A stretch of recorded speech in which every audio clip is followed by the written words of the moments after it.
This year, 2024, marks the 70th anniversary of the Halton County Radial Railway. In 1954, a small group of transit enthusiasts wanted to save Toronto Railway Company car 1326 from being sent to the scrapyard. After the donation of this streetcar, the dream grew. One day, we were talking about the new subway that was coming to Toronto, and the TTC, one of their members was in the club. He said they're going to run out of space for these new cars coming and the tracks aren't ready yet, so on and so forth. Oh, and we need the space. Well, their space, some of it one of them had this car on. It had been preserved when the new cars arrived in Toronto, new streetcars. And they said they're going to get rid of the car because it's taking up space and they need the space for the new subway cars arriving. So he said they're going to scrap the car or sell it for chicken coop somewhere, something like that. It all happens to all old cars. We said, oh, that would be too bad. It's a unique car. Is anybody going to preserve it or something like that, as they've started to do in the States? And he said, well, no. Well, we had some other friends in the club by that time and got chatting with them and said, well, this old car should be saved. Isn't there some place that maybe it could be put on? We didn't know what to do. Next came the search for where to put the newly acquired car. What happened was the establishment of the museum as we know it today, starting at the east end of the property. The Toronto Suburban Railway used to run right through there over to Georgetown. So I thought, okay, I'll look here. So I went to a part of the old right-of-way that was still just not too far from our place, talked to the gentleman that owned the property, and he said, well, what you're talking about? He said, I wouldn't object to it. He said, but you put a car there. He said, the maintenance people have to come through and look at the wires that are still being used to transmit electricity. Oh, not a good idea. We'll go further west. So we kept on going further west. And we came this far, the concession road that's just east of here. We looked, and there was this great hole in the trees. No houses around on this side, no houses around on this side. Good road in front, dirty road, dirt road. So let's look into this. So we went halfway towards the next concession, and there was a house in the trees. We went in there, knocked on the door. This older gentleman came to the door, and we told him that we were looking around there, and this is what we had in mind. So we told him, well, we're looking for a place where we could maybe put an old streetcar and lay some tracks, just out of the blue. Oh, well, that property belongs to the township. The original railway went and sold the property to a real estate company. The real estate company never paid their taxes, so we seized the property. Well, what kind of property? He said, well, it's like a railway. He said, it's half a mile long. It runs from that concession over to the next concession, and we own it halfway. We thought, this looks interesting. For about $150 in back taxes, the group purchased the land and word started to spread. They needed brute force to do some heavy work on the old pole barn and trying to move a car. So I guess that was in the fall of 1954. One of my jobs was to go up the shaky ladder, no hard hat, no protection, and nail on tin sheets for roofing. And the big thing was I was hammering away one day and I nailed my finger to the roof. My name is John Johnson and my membership is number 61.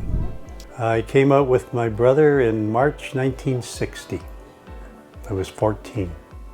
Well, I have been involved initially to move this car into the first section of Barn 1 at the East End. And that was the reason we came, to help the original guys put this car under cover. And it took about 3 Sundays, I believe, maybe 4. And I thought, oh, we've done what we were supposed to do for these guys and we'll go home. But then my brother decides, and a few of the other guys, new guys, we'll come back and see if there's something else to do. With more hard work, dedication, and more members, the museum grew and opened in 1972 to the public with operating streetcars. My dad saw an ad in the paper back in 1971, and he asked me if I'd like to go see it. Are you kidding? Let's go. So we took a ride up here, and wouldn't you know it, we were here the week after they closed in the autumn, in fall. And all we could do was peek in between the car doors and, oh look, there's a PCC, and on that track there's a WIT. Isn't that interesting? I wish I could get a better look. Then we came back the following year, and I was hooked. I have always been in operations, and this year I started working with the training committee. So yeah, come on the car. I'll tell you all about the car, the property, whatever you want to know, answer your questions. I just love doing that. I joined in July of 1984. I was 10, and we came out the first time as we were preparing for the big ARM convention in 1984. So that was when both loops opened. It was when Burn 3 officially opened. It was when the new shop opened. It was a really significant year. Very first project was, back then, 4,000 lived in Burn 1. And Matthew was a hardcore PCC fanatic. I thought they were neat, but I wasn't passionate about it. So we used to come out and mop the floors and clean the windows because the cars were dirty and dusty down there. And full of mosquitoes, no facilities of any kind. It wasn't as kind of barren as back in the 60s when the Johnsons were out here, but it was still a far cry from what we've got today. I've been a member since 1990. So continuously since 1990, and I've volunteered actively for probably about 25 of those years, so all through the 1990s, and then I kind of came back in 2009. I've been volunteering since then. In the 1990s, I did a lot of help with restoring PCC cars. I kind of was motivated to join by Tom Twigg, our general manager. I came out with him and we did some work on one of the PCC street cars. And when I returned in 2009, I had an opportunity to start working on the archives. And have kind of sort of taken that on and try to organize the massive paper. And every time I feel like I get to make some progress and get things organized, we get another donation and another 10 boxes of material come in. My grandfather worked for the TTC, and we found out about the museum through the TTC employee newsletter, The Coupler. And like all little boys, I grew up loving trains and streetcars, and we came up here and I've just never left. I just fell in love with the vehicles, and as soon as I got my license, went out and took my training and became an operator up here. Well, I came here as a visitor once with a friend of mine, and I was very much amazed at the amount of the fleet that was here, the historical fleet, and the fact that it operated. And I talked to one of the members at the time, and I asked them, well, can I operate here? And they said, absolutely. So the next year I joined, and I never looked back. I'm an operating crew member, so my role is to run the trains, interact with the customers, and make sure that we have a very safe operation here. Being able to operate a 100-year-old piece of equipment, I think is pretty neat. Not many of my friends I could say, hey, I have bragging rights to say I can operate a 100-year-old streetcar, which I think is very, very cool. Dealing with the public as a storyteller as well. These stories, over 100 years of history here. So these stories that we can tell the public and get people interested and just that fascination, and hopefully we can open up some rabbit holes for the public to go down and look into. Although operations is a big draw to the museum, there's also a dedicated member base who volunteer to maintain the cars, grounds, and other jobs to keep the museum running. I've had numerous roles over the years, from vice president through to director, and now I'm a director and I'm the master mechanic. I saw the museum as a child in 1968, and in 1972 I met somebody at the Sportsman show. The museum used to do dog and pony shows, I guess they still do. And one person there said, hey, we need volunteers. And I said, well, I don't have a car, I can't get out there. I said, we'll find a car for you, we'll get you a ride, and that's how it started. We've got some real talent coming into the museum these days. We're getting people that can weld and fabricate and do mechanical and automotive work, internal combustion. And they're good, they're really sharp learners. I am more of a mechanical person. I like being in the shop, although I do run them. I'm qualified, all qualified to run them, but I enjoy working on the equipment. I enjoy restoring it. I enjoy history. I've worked on this one, which is 301, and this came from a mine in Quebec, and we brought it back. Starting the job and then getting it to completion as it was when it was built. So it's really neat to see that come to fruition. You could take something that's broken, you have an idea of what it's supposed to do, and then when you get into it and move it, or you can drive it away, that's very rewarding. So my parents started bringing me out here when I was 5, and we would do a trip once a year in the summer. And from the start, I was kind of obsessed with the place. And then when I was 15, my dad signed me up for a membership, and he kind of reached out and said, hey, can he come work here? So they paired me up with one of the more senior volunteers, and I started coming out and doing work here and there in the shops, and the rest is kind of history.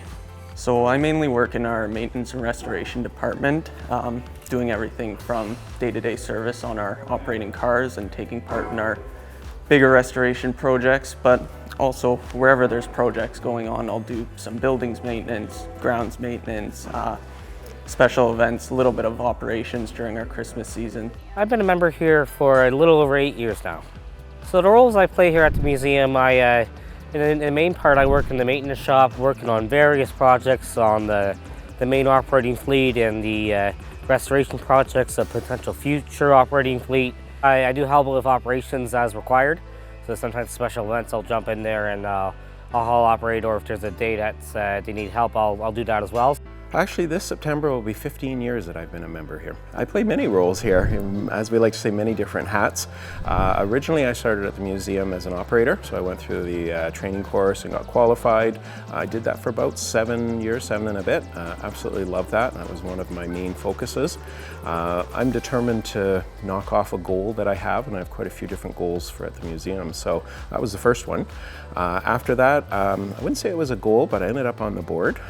So I guess that turned into a goal, and then I turned into the vice president, so those were a little bit unexpected, but kind of fell into place. And then the next thing that I switched over to was overhead and substation superintendent. And so I've been doing that for about 8 years now, and have really taken that under my wing and done an awful lot of work. My name is Peter Zarins. Membership number is 1438, and I run the gift shop and snack bar, and I also do some operating. My wife brought me up here for a Father's Day gift, and I just got hooked on the whole train, streetcar thing. I've always been interested in model railways. Yeah, that's really what started it. And then there was a possibility of running the gift shop. The previous guy was leaving, so I took over first the snack bar, and then decided to take on the whole gift shop as well, which is quite a challenge, but I enjoy it. We have students that work here, so there's a great range of ages. I started turning this station office into part of the museum. Until I started doing that, it was always locked. Several years prior to that, I was hired to come and play Dixieland here by Bob Johnson, and we enjoyed it. I drove past many times prior to that, just never bothered stopping. Interacting with the people, and especially the children that come in here and have no idea what a typewriter is, or a telephone, or telegraph. We've been coming since 2013, he was 2 at the time. Yeah. We've been pretty much every year, constant since. Just the trams. Trams are really fun. And the ice cream. Yeah, the ice cream at the end of the line is really fun. The cafe. Yeah, we've always loved trains, always loved trams. So when we first came, we sort of checked it out, but we've been every year, we've loved it since. My grandfather, who works for the TTC, actually brought myself and I think my father with us. And we came and we visited, and my actual real strong memory of this place is only the end of the line. I remember us getting off and me and my grandfather standing there and watch 107 head back down the main line. I really wanted to work in the shop. 416 is actually a car my grandfather ran on the Young Line before it was closed down and the car was sold off and turned into a cottage. They had a whole list of selections and I checked off, well, operations sounded interesting. So I've been a member for actually figured it out last night, 15 years now, but it definitely does not feel like 15 years. Primarily, I help operate the cars as well and teach people about the history, about like the train that they're riding, and then also the museum itself as well. And then also as well, I help with the special events here at the museum as well. I was actually going to say operating the trains, but more I've noticed that I actually enjoy telling the stories a lot more and kind of seeing how, you know, people react and laugh to, you know, some of the old stories and the old tales that we tell of the trains and the museum as well. My role here has changed over the years. There's been lots of things. I started out as a summer student.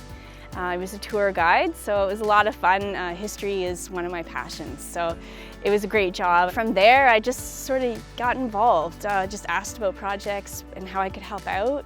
I said I liked painting, so that became my next thing. I was painting cars and doors and window frames. And then I got into marketing and events, so I did that for a number of years. Then joined the board of directors. The museum has influenced my life in many ways. There's not an occasion when I don't bring up the museum, very rarely. It's just been so close to my heart and a big part of my life for so long. From day one, when I became a member, I said I want to be on the events committee and take part in the Halloween show and the Christmas show. And the following year, I became on the committee, and I have been on the committee, I think, ever since. The people here, doing the events. Right after the last one, I start coming up with new ideas.